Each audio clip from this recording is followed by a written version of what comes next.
want to dream big, Iowa just isn't big enough. A story told in so many small towns throughout our state. So dreamers with big ideas leave, but some stay, and our research confirmed even larger numbers are looking to make their way back to our state. So how do we help them dream big here in our home state? Next slide. Marcy is someone who stayed in her small community to do that work. Her town was suffering a shortage of local businesses, a story those of us from Iowa are all too familiar with. Once glimmering downtown main streets left with dark windows, yet another rural town all closed up. Marcy wasn't willing to let that happen, so she started building her town back up. Now they know what the town wants, and they have a thriving main street. And yet, she finds herself stuck, left with a gap to fill, left with no connection to show what is possible in Sumner, left with no way to let the world know about this town and the work she is proud of. She used social media, but it lacked community buy-in. She utilized some broad marketing resources, but it still didn't put her in front of dreamers like her. Dreamers like Atlanta Area Chamber of Commerce Executive Director Bailey Smith, who was hesitant about moving home to Iowa, but she wanted to help her hometown grow. I think of all the reasons why I didn't want to move back to my hometown, Smith said, and then I sit and think of what I could do as an individual to make it better. And then when I left, to make it a place that I want to live in. Both stories confirm dreamers are staying and even coming back to rural markets and are here ready to serve. Our team at Rurally is the same team of mostly small town dreamers who want to see their communities grow and thrive. We are a team of people wanting to see communities connected to creators so our rural main streets sparkle again. How it works, next slide. Campaigns can be submitted by community members, small business owners, or community developers looking to add economic opportunities to their rural areas. Community members can contribute directly to projects they want to see come to their community. County and city organizations can post and share projects to fast track them for their region. Next slide. Community members can support all projects by purchasing curated goods from our store, donate directly to a campaign. Next slide. Residents are able to crowdfund new businesses they want to see come to life in their small town or region. Dreamers can realize their dreams close to home rather than moving to a big city. Next slide. We chose to build on top of an open source crowdfunding system to expedite development. The idea would be to add a mobile first abstract interface to make it easier to use on mobile devices. Next slide. This utility would simplify the process of community builders getting buy-in from their community. It would also act as an easy way to connect metro and rural entrepreneur ecosystems to know what's needed and where. Other apps and platforms out there that help raise money, but none tie the projects back to the reason it will economically support. We know that rural community leaders need to be reconnected with dreamers, and we have developed an app so that rural communities and startups connect to do what they both do best, start small.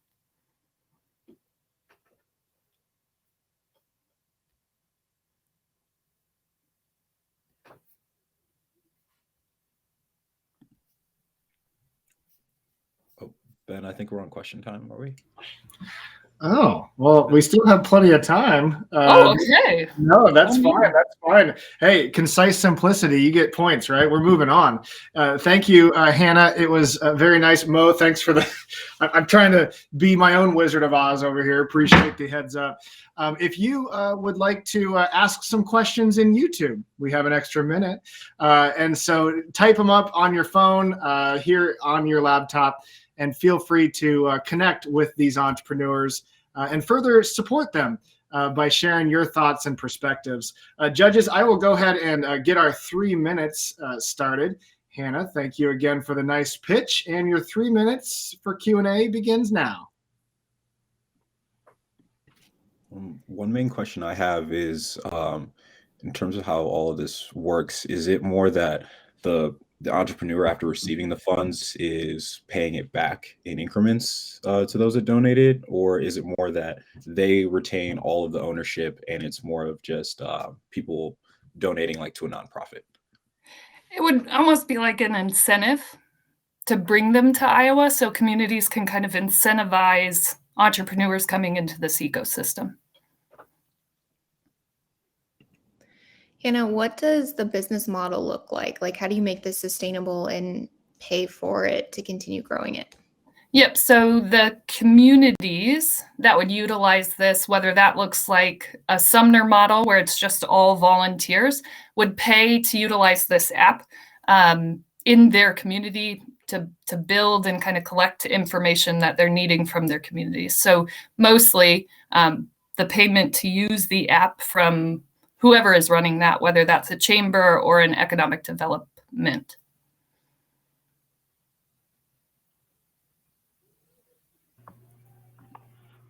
How would you plan to kind of market this concept? Can you talk a little bit? I know you said you mostly all came from rural communities. Kind of what's the interest and the feedback you heard from some of your potential communities? Yeah, so I think we'd have to be starting in a place where this has already begun, where the ball is already rolling and they really are doing work to understand what communities want and are working to build their communities back up. So I think connecting with the state of Iowa and connecting with communities that are already built to kind of influence and embrace something like this would be a great place to start for sure. Then would this be open to essentially partnerships with like local governments, pretty much, like another outlet for them to donate to? Yeah, and it almost would become a kind of marketing app for rural communities to really talk about what they can offer as an entire community, but to business owners specifically. Do you see this being more like local businesses trying to bring in like, oh, we need a coffee shop and there's a local person in the community that wants to start a coffee shop? Or do you see it as bringing in big like national retail chains? I think the hope would be to be able to do both potentially, connect them with whoever has space and want for that. And there we are, Hannah. Very nicely done. Thank you for sharing what you and your team have been building. It was neat seeing, in this case, a lot of movement of people as they traveled through time and space, but still continued to work from wherever they were in our virtual venue throughout the last 27 hours.